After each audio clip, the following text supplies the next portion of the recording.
Bismillahirrahmanirrahim. Assalamualaikum warahmatullahi wabarakatuh.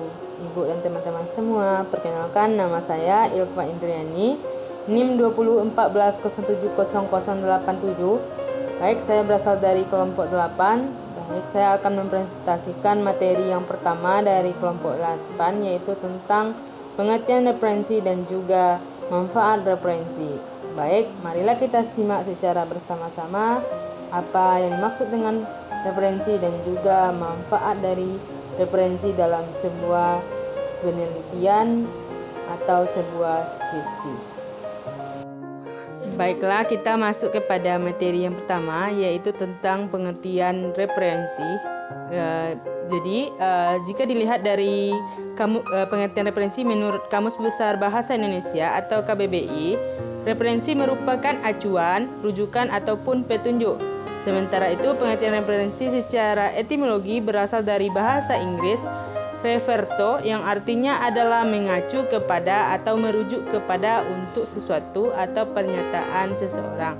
Jadi, berdasarkan pengertian dari KBBI tersebut, secara etimologi dapat diartikan bahwa referensi merupakan sebuah rujukan yang menggambarkan mengenai informasi dari sumber yang terkait dalam dunia akademis, dan juga referensi merupakan pusat informasi yang diberikan di dalam catatan kaki atau daftar pustaka dari sebuah karya tulis, misalnya yang ada di dalam buku, artikel, esai, ataupun laporan penelitian ataupun skripsi seseorang. Jadi secara umum, referensi juga dapat didefinisikan sebagai rujukan terhadap suatu objek, konsep, ataupun gagasan yang diucapkan atau disebutkan dalam konteks mendukung konteks hipotesis terkini.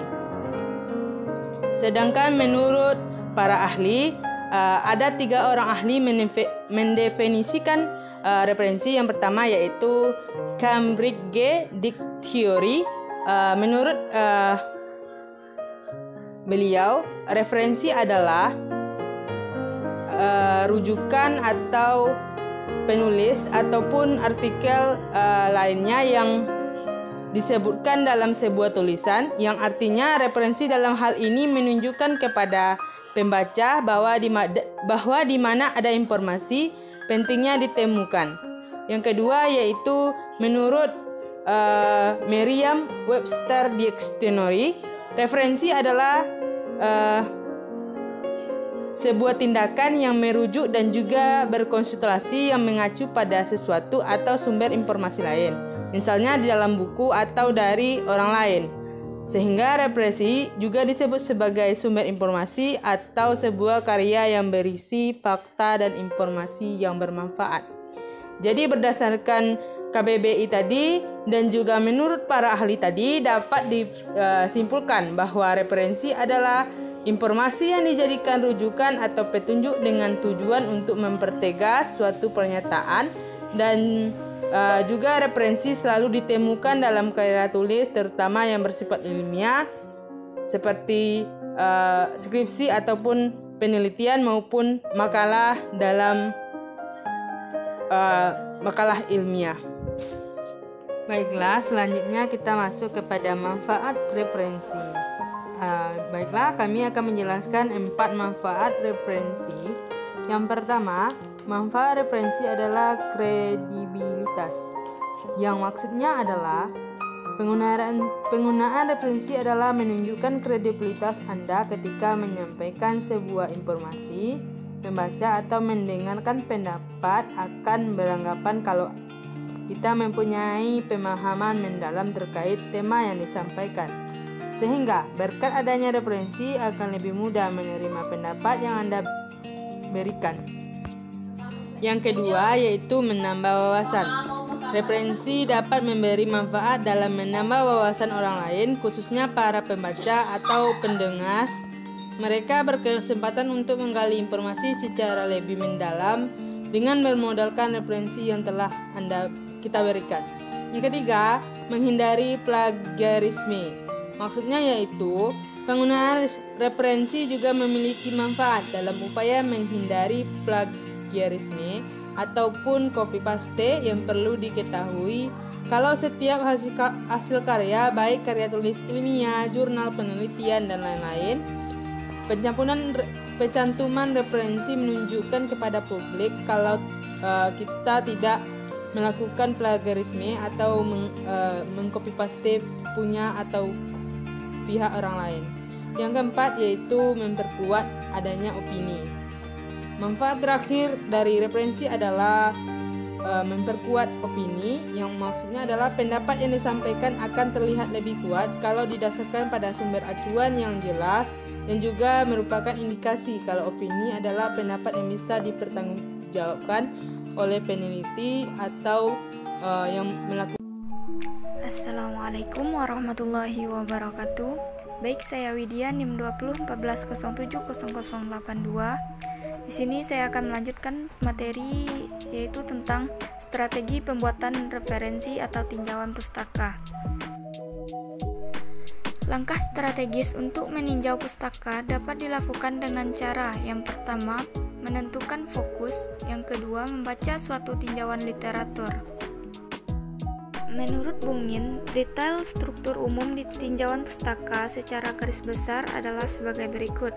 Yang pertama ialah abstrak, yaitu ringkasan isi artikel. Yang kedua, pendahuluan, yaitu sebuah penjelasan tentang tujuan penelitian. Yang ketiga, dokumen tinjauan. Yang keempat, metode, yaitu bagaimana penelitian dilakukan. Yang kelima, hasil, yaitu apa yang ditemukan pada penelitian. Yang keenam ialah diskusi, yaitu hasil temuan dijelaskan pada bagian hasil. Selanjutnya ialah kesimpulan. Agar penelusuran kajian pustaka lebih efektif, sebaiknya calon peneliti lebih dahulu memastikan dari mana sumber-sumber informasi yang bisa digunakannya. Selain menurut Bungin, ada juga petunjuk dari pakar lain yang bisa diikuti seperti buku teks, jurnal ilmiah, referensi statistik, karya tulis, dan juga internet. Langkah-langkah menyusun tinjauan pustaka yang pertama ialah menganalisis perumusan masalah. Yang kedua, mencari dan membaca sumber sekunder. Yang ketiga, memilih sumber premier yang sesuai. Yang keempat, membaca sumber primer terkait. Yang kelima, mengorganisir catatan. Yang keenam, menuliskan tinjauan. Assalamualaikum warahmatullahi wabarakatuh. Perkenalkan, nama saya Muhammad Zifran Rifda. Saya berasal dari kelompok 8 metodologi penelitian. Di sini saya akan melanjutkan materi dari rekan saya, yang mana materi berikutnya yaitu ciri-ciri referensi. Berikut ini adalah ciri-ciri catatan kaki, antara lain sebagai berikut, yaitu yang satu, diberi nomor, biasanya nomornya berurutan. Yang kedua, biasanya ukuran hurufnya lebih kecil dari tulisan atau teks. Yang ketiga, itu terdapat halaman yang dikutip. Yang keempat, kota terbit dan penerbit ditulis dalam tanda kurung. Yang kelima, judul buku dicetak miring. Yang keenam, biasanya catatan kaki ada di paling bawah tulisan atau teks. Lalu berikutnya kita masuk ke contoh penulisan catatan kaki atau footnote. Berbagai contoh penulisan catatan kaki. Yang pertama itu contoh catatan kaki dari buku. Bisa kita lihat bersama-sama seperti ini. Dan yang kedua, contoh catatan kaki yang bersumber dari artikel dalam terbitan berkala, mau itu majalah ilmiah ataupun jurnal. Seperti yang sama-sama kita lihat. Dan yang ketiga, kita mempunyai contoh penulisan footnote, yaitu sumber yang berasalkan dari sumber artikel dalam sebuah buku. Yang keempat, yang bersumber dari catatan kaki makalah seminar. Yang kelima, sumber terbitan pemerintah. Yang keenam, sumber terbitan organisasi. Yang ketujuh, sumber lisan. Yang kedelapan, sumber karya ilmiah yang tidak diterbitkan. Itu mau seperti skripsi, tesis, disertasi, dan lain-lain. Maka seperti ini.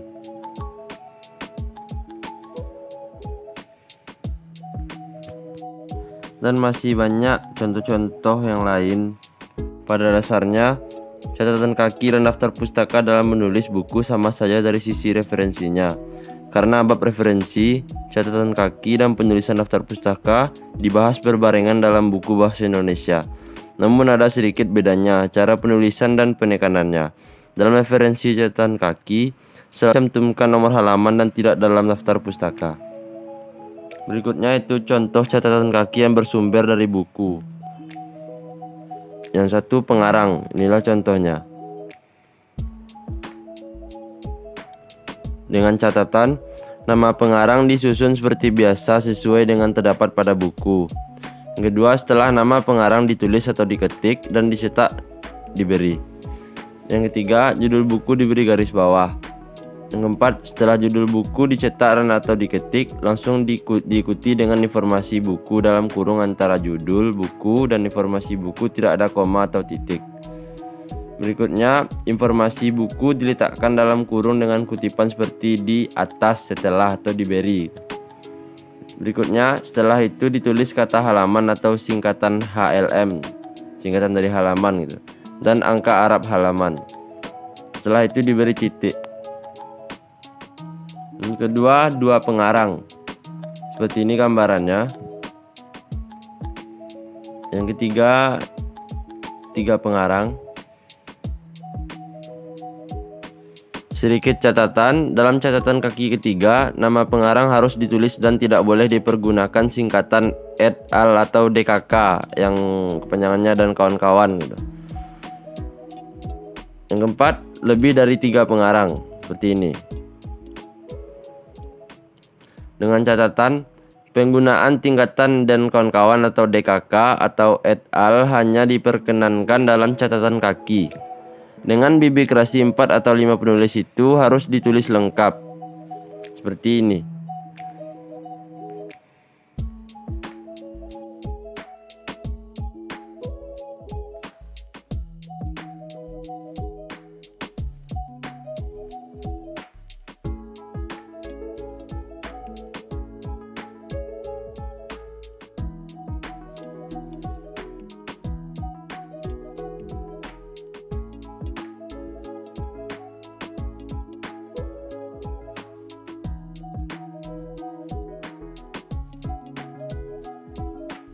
Assalamualaikum warahmatullahi wabarakatuh.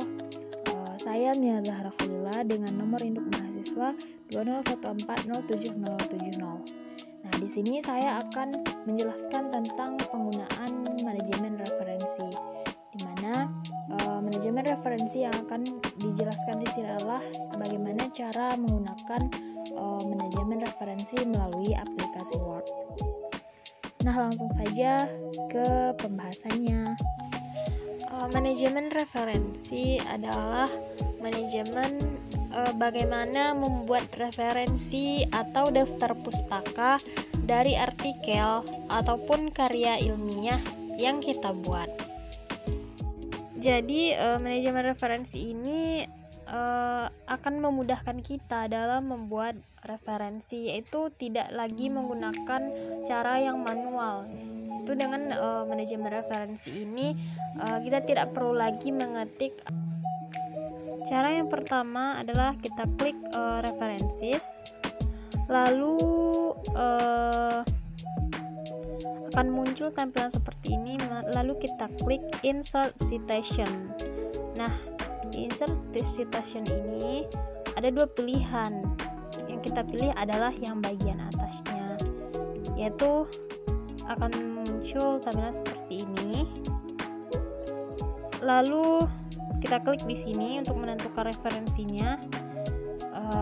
Yang pertama yang kita isi adalah type-nya, tipenya itu jurnal, buku atau sebagainya. Di sini kita gunakan artikel, jurnal artikel. Lalu kita klik di bagian autornya, yaitu nama pengarang dari artikel tersebut. Di sini nama pengarangnya adalah Septian, dan title ini adalah judul dari artikel tersebut. Contohnya kita buat kemampuan representasi matematis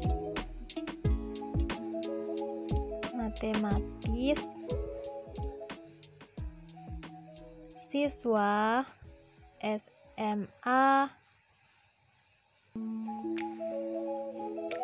dan di bawahnya ada journal name. Itu nama jurnal yang kita pilih, yaitu di sini kita buat Prisma. Kemudian tahunnya, tahun jurnal tersebut diterbitkan. Year adalah tahun. Di sini kita buat 2020, dan kemudian di bawah year ini ada page, yaitu halaman. Itu halaman 1 sampai 10. Lalu kita klik yang ini, corporate author, dan show all biografinya. Lalu akan muncul tampilan seperti ini. Nah, lalu kita klik OK.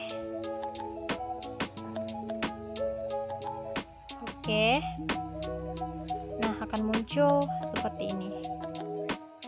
Septian 2020. Nah, dia akan muncul secara otomatis. Kemudian kita gunakan juga yang lain, sama seperti yang tadi, insert citation. Nah, di sini ada Septian yang tadi. Kemudian kita pilih tipe dari sumbernya, kita buat di sini buku. Kemudian nama pengarangnya mesti yang sama, Septian Ari. Kemudian judulnya, judul dari buku tersebut kita buat di sini, judulnya adalah Penelitian Pendidikan Matematika. Tahun terbitnya 2020. Kota diterbitkannya adalah di Cianjur. Dan nama penerbitnya adalah publisher, nama penerbitnya adalah Program Studi Pendidikan Matematika Universitas Surya Kencana. Nah, akan muncul tampilan seperti ini. Lalu langkah selanjutnya adalah OK.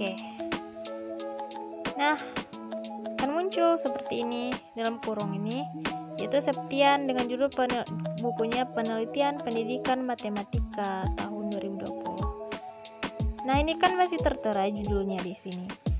Kita ingin menghilangkannya, ini kita klik yang di bagian title-nya. Oke. Nah, sekarang hanya ada nama dan tahunnya. Nah, yang di atas juga kan tadi belum lengkap sort-nya atau sumbernya. Nah, kita klik kembali dan kita pilih edit search. Nah, akan muncul seperti ini. Nah,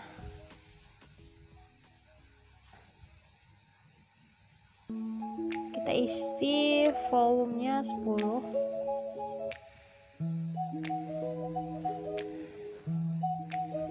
Isu 1 dan selanjutnya oke. Yes.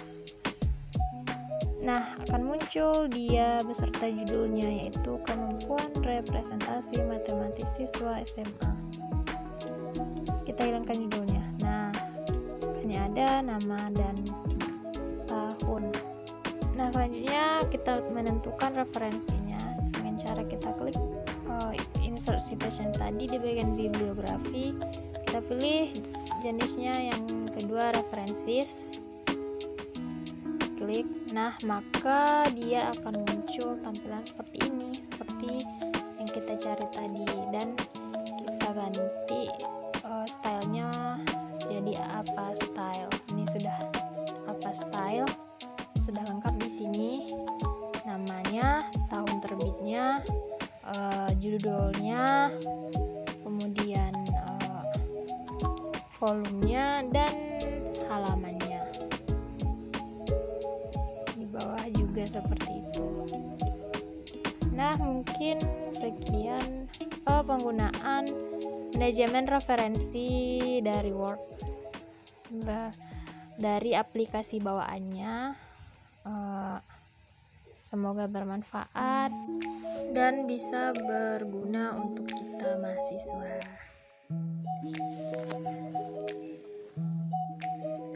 Assalamualaikum warahmatullahi wabarakatuh. Perkenalkan, nama saya Muhammad Al-Hanif, NIM 2014070052. Baiklah, selanjutnya saya akan membahas tentang aplikasi Mendeley.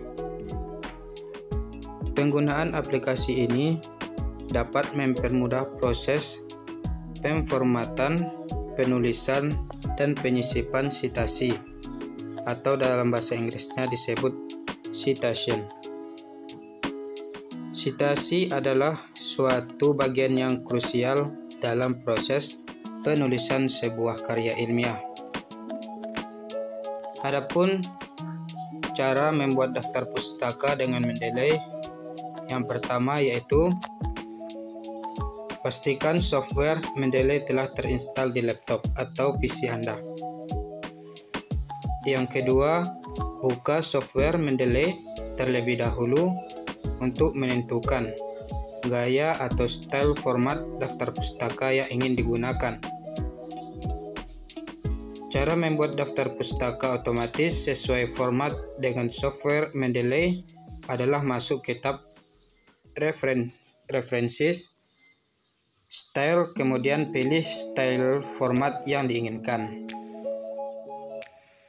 Yang ketiga, kemudian buka file Word yang ingin Anda tambahkan daftar pustakanya. Yang keempat, lalu pilih menu References yang terdapat pada menu atas layar Word. Yang kelima, pilih opsi Insert bibliografi untuk memulai membuat daftar pustaka dengan Mendeley. Assalamualaikum warahmatullahi wabarakatuh.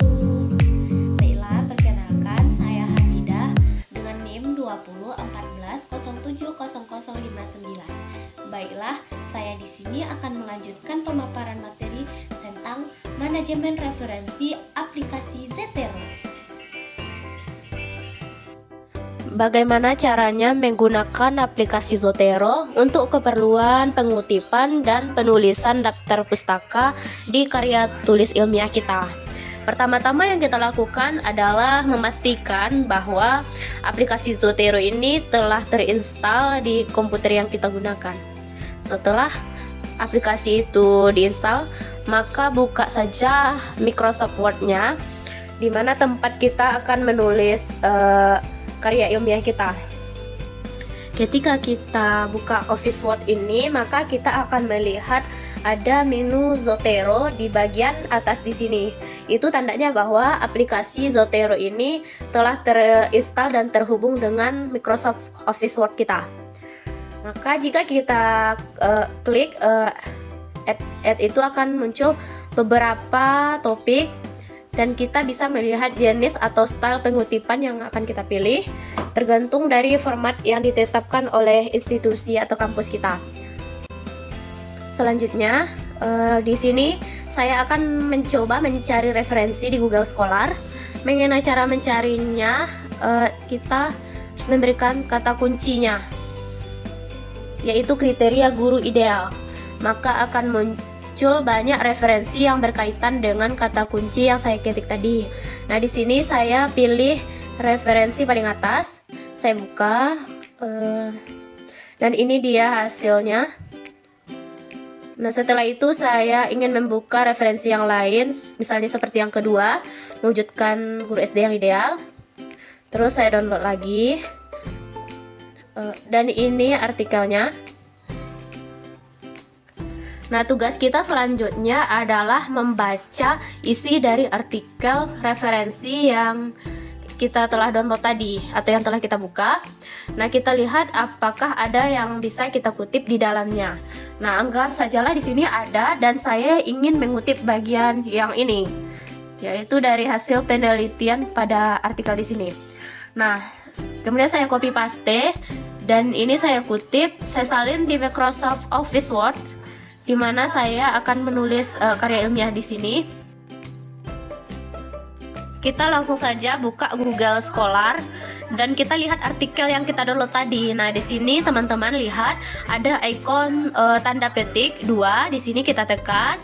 Kalau kita klik maka akan muncul seperti ini berbagai format pengutipan. Nah, setelah kita klik Refman, maka referensi ini akan otomatis tersimpan di Zotero. Nah, sekarang kita buka Zotero. Dan di sini kita lihat referensi tersebut telah tersimpan, kriteria guru sekolah dasar ideal. Selanjutnya kita lakukan hal demikian untuk referensi yang kedua. Kita klik Refman dan tersimpan di aplikasi Zotero kita. Setelah kita buktikan, nah di sini kita buka karya ilmiah kita tadi dan kita tekan add atau edit citation.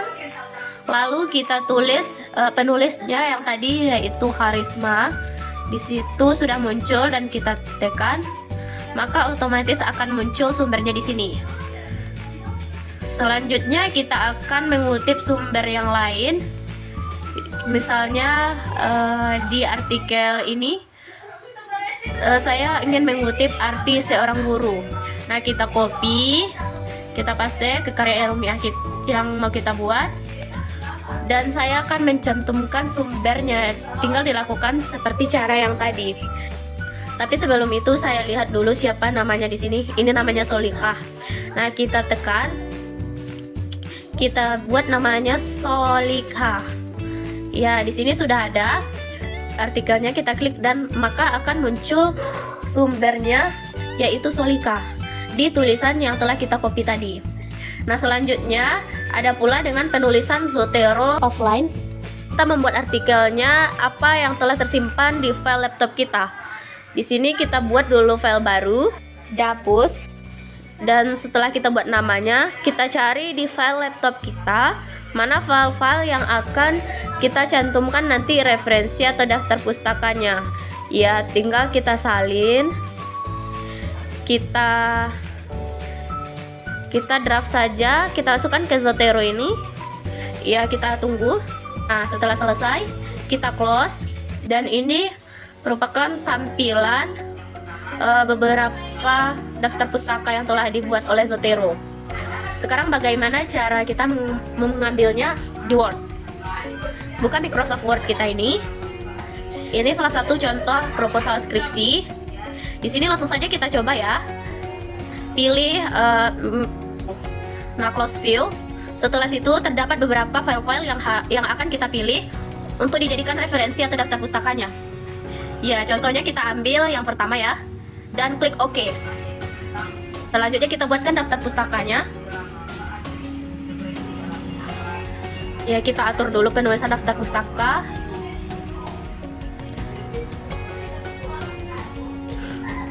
Nah, sudah siap, kita tekan Zotero dan kita klik bagian yang ini. Bagian yang ini dan secara otomatis akan keluar dengan sendirinya. Sekianlah pemaparan materi dari saya. Semoga kita semua dapat memahaminya. Wassalamualaikum warahmatullahi wabarakatuh.